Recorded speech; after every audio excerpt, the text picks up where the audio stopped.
बहुत बहुत नमस्कार आप सभी को। आई होप आप सभी स्वस्थ होंगे। आज के सत्र में हम लोग चर्चा करेंगे कि राज्यों में विधान परिषद का निर्माण कैसे होता है। देखिए, एक बात समझिए कि जैसे केंद्र में आप जानते हैं कि केंद्र में द्विसदनीय विधायिका है और केंद्र में द्विसदनीय विधायिका जरूरी है क्योंकि भारत देश में संघात्मक व्यवस्था है। और इस बात का ध्यान रखिएगा कि भारत देश में संघात्मक व्यवस्था है और ऐसे में केंद्र में दो सदन का होना जरूरी है। ऐसा इसलिए है क्योंकि एक सदन पूरे भारत के लोगों को रिप्रेजेंट करता है, पूरे भारत के लोगों को प्रतिनिधित्व देता है, और वहीं पर दूसरा सदन जिसे आप राज्यसभा के नाम से जानते हैं, ये अलग अलग राज्यों को प्रतिनिधित्व देता है। जैसे मान लीजिए बिहार का अलग हित है, उत्तर प्रदेश का अलग हित है, तो अलग अलग राज्यों के अलग अलग हितों को संजोने के लिए, अलग अलग राज्यों के अलग अलग हितों को सुनिश्चित करने के लिए राज्यसभा की भूमिका है, राज्यसभा का रोल है। केंद्र राज्यों के मामले में अनुचित हस्तक्षेप न कर सके और अलग अलग राज्यों का प्रतिनिधित्व केंद्र की कानून बनाने की संस्था में हो सके, यानी केंद्र की विधायी संस्था में हो सके, इसलिए राज्यसभा की भूमिका है। और किसी भी संघात्मक व्यवस्था वाले राज्य में, यानी जहां केंद्र और राज्य दोनों का अस्तित्व होता है, वहां पर केंद्र में दूसरा सदन जरूरी है और राज्यसभा दूसरे सदन के रूप में, उच्च सदन के रूप में एक महत्वपूर्ण भूमिका निभाती है। अब यही बात अगर हम राज्यों में देखें तो क्या राज्यों में भी दो सदन जरूरी हैं? जी नहीं, राज्यों में दो सदन जरूरी नहीं है। हाँ, हो सकते हैं।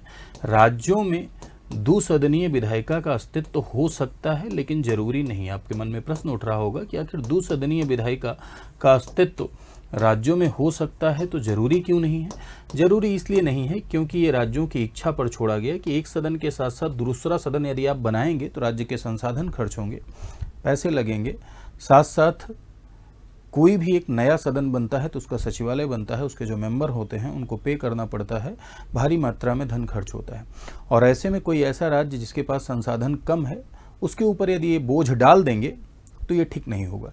इसीलिए राज्यों की इच्छा पर छोड़ा गया कि राज्य अगर चाहें तो अपने यहाँ विधान परिषद बनाने की पहल कर सकते हैं। ऐसा नहीं है कि राज्य स्वयं बना लेंगे, राज्य अकेले विधान परिषद का निर्माण अपने यहाँ नहीं कर सकते हैं, लेकिन राज्य इसकी पहल कर सकते हैं। यानी विधान परिषद कैसे बनेगा, विधान परिषद बनाने की जो पहल है ये राज्यों के द्वारा की जाती है, लेकिन अंतिम अप्रूवल पार्लियामेंट के द्वारा दिया जाता है, यानी संसद के द्वारा दिया जाता है। अब आपके मन में प्रश्न उठ रहा होगा कि क्या प्रक्रिया है, तो उस प्रक्रिया पर अभी हम लोग चर्चा करेंगे कि विधान परिषद के निर्माण की क्या प्रक्रिया है और साथ ही साथ विधान परिषद की समाप्ति की क्या प्रक्रिया है। सेम ही प्रक्रिया है निर्माण और समाप्ति दोनों की, लेकिन उससे पहले ये बात जान लीजिए कि राज्यों में द्विसदनीय विधायिका हो सकती है।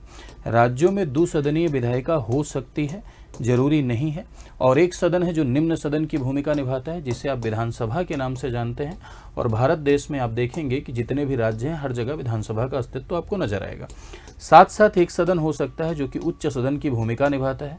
विधान परिषद की भूमिका विधानसभा के कार्यों की समीक्षा में है। विधान परिषद की भूमिका एक विशेषज्ञ सदन के तौर पर है, क्योंकि विधान परिषद में कुछ लोग गवर्नर के द्वारा नॉमिनेट किए जाते हैं 5 क्षेत्रों से, ठीक है। कला, साहित्य, विज्ञान, समाज सेवा और सहकारी आंदोलन से जुड़े हुए जो एक्सपर्ट हैं, ऐसे 1/6 लोगों को विधान परिषद में नॉमिनेट किया जाता है। ये बात आपने राज्यसभा में भी पढ़ी होगी कि राज्यसभा में राष्ट्रपति के द्वारा 12 लोगों को मनोनीत किया जाता है, तो इससे राज्यसभा विशेषज्ञ सदन बनती है। वैसे ही राज्यों में विधान परिषद में भी 1/6 लोगों को मनोनीत किया जाता है, जिससे विधान परिषद एक विशेषज्ञ सदन बनती है। तो राज्यों में विधान परिषद एक विशेषज्ञ सदन की भूमिका भी निभाती है। साथ ही साथ राज्यों में विधान परिषद का रोल है, तो जाहिर सी बात है कि अगर कोई काम हो रहा होगा तो विधानसभा अकेले नहीं करेगी, विधानसभा के कार्य विधान परिषद में भी पहुंचेंगे, तो ऐसे में विधानसभा के कार्यों की समीक्षा हो पाएगी। ऐसे में विधानसभा के मनमानीपन की संभावनाएं कम हो पाएंगी, है ना। और विधान परिषद बनेगा तो ज़्यादा से ज़्यादा लोग जाएंगे, विधान परिषद के भी मेंबर बनेंगे, विधान परिषद के लोगों का चुनाव होगा, तो ऐसे में पार्टिसिपेशन भी बढ़ेगा, सरकार में ज़्यादा से ज़्यादा लोग की भागीदारी बढ़ेगी, तो इससे लोकतंत्र भी मजबूत होगा, जनता की भी भागीदारी बढ़ेगी।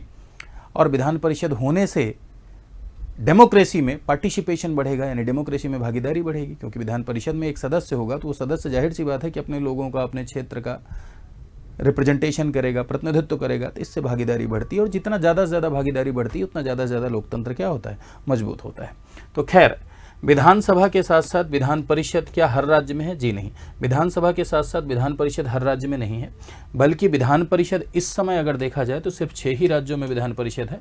और वो 6 राज्य हैं आपके जहां पर विधान परिषद है। देखिए ये तेलंगाना में इस समय विधान परिषद का अस्तित्व है। साथ साथ बिहार में भी इस समय विधान परिषद का अस्तित्व है। उत्तर प्रदेश में भी इस समय विधान परिषद का अस्तित्व है। कर्नाटक में भी इस समय विधान परिषद का अस्तित्व है, आंध्र प्रदेश में भी इस समय विधान परिषद का अस्तित्व है और महाराष्ट्र में भी इस समय विधान परिषद का अस्तित्व है।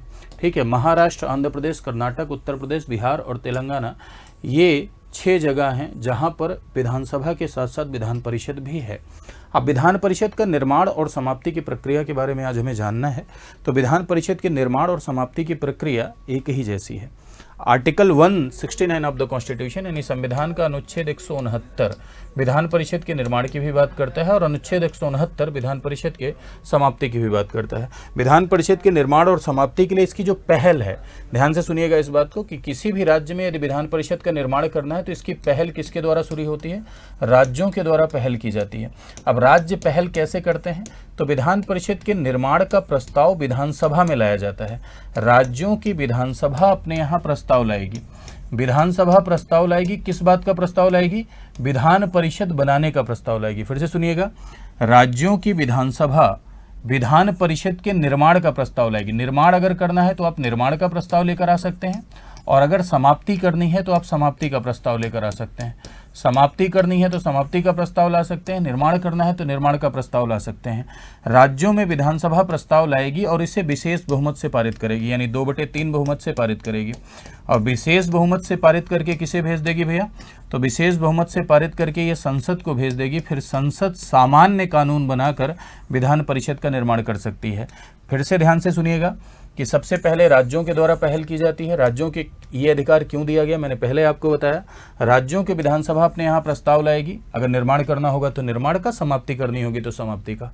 प्रस्ताव विशेष बहुमत से पारित करेगी और विशेष बहुमत से पारित करके किसे भेज देगी? संसद को भेज देगी। फिर संसद सामान्य कानून बनाकर यानी सामान्य बहुमत से पारित करके किसी भी राज्य के लिए विधान परिषद का निर्माण कर सकती है। प्रश्न ये उठ रहा होगा आपके मन में कि अगर संसद न पारित करे तो, ऐसे प्रश्न जरूर उठते हैं आपके मन में, अगर संसद न पारित करे तो, लालू जी की आवाज़ में, अगर संसद न पारित करे तो नहीं पारित करे तो नहीं बनेगी। जैसे पश्चिम बंगाल ने प्रस्ताव पारित करके भेजा था, संसद ने नहीं पारित किया तो नहीं बनेगी। ठीक है, तो कहने का अर्थ ये है कि अगर संसद ने सामान्य कानून बना दिया तो किसी भी राज्य में विधान परिषद का निर्माण हो जाएगा। ऐसे ही विधान परिषद का निर्माण होता है, ऐसे ही समाप्ति होती है। लेकिन ध्यान रखिएगा, ये एक सामान्य कानून ही कहा जाता है। इसे सामान्य विधायी प्रक्रिया या सामान्य कानून ही कहा जाता है। इसे संविधान संशोधन अधिनियम नहीं कहा जाता। ये जो संसद के द्वारा बनाया गया कानून है, ये संविधान संशोधन अधिनियम नहीं है। स्टेटमेंट में ऐसे भी सवाल पूछे जाते हैं कि विधान परिषद का निर्माण संविधान संशोधन अधिनियम के तहत होता है, वो स्टेटमेंट गलत होगा। विधान परिषद का निर्माण संसद के सामान्य कानून के तहत होता है, ये स्टेटमेंट आपका क्या होगा? सही होगा। तो आई होप आपने समझा होगा कि विधान परिषद का निर्माण कैसे होता है। ठीक है, खैर इस तरह के सवाल आते हैं आपके यहाँ RO की परीक्षा में भी आते हैं, PCS प्रीलिम में भी इस तरह के सवाल आते हैं। तो ये छोटे छोटे टॉपिक्स हैं जिसके वीडियोज़ में अक्सर जब भी खाली समय मिलता है बनाता रहता हूँ। खैर ऑफलाइन ऑनलाइन कक्षाएँ रहती हैं, तो ऐसे में क्या होता है कि खाली समय कम मिलता है, लेकिन फिर भी जब भी खाली समय मिलता है तो इस तरह के वीडियोज़ मैं आप सभी के लिए लेकर आता हूँ। तो आई होप आप सभी इन वीडियोस को पसंद ही करते होंगे। अगर आपको अच्छा लगता है तो आप अपने दोस्तों के मध्य से शेयर भी कर सकते हैं। इसे खूब शेयर किया करिए, जैसे आपके अलावा अन्य लोगों को भी इसका लाभ मिल सके। और आप लोग बहुत अच्छा रिस्पांस करते हैं, कमेंट में बहुत अच्छी अच्छी बातें लिखते हैं, तो इसके लिए आपका बहुत बहुत शुक्रिया कि आप इतना प्यार देते हैं। प्यार देने के लिए आपका बहुत बहुत शुक्रिया। तो ज़रूर बताइएगा आपको वीडियो कैसा लगा। आज के लिए इतना ही। Thank you so much to all of you. खूब खुश रहिए, खूब स्वस्थ रहिए, खूब मोटाइए। और फिर से एक बार मोटाने का अर्थ फूलना नहीं है, बी हेल्दी, स्वस्थ रहना है।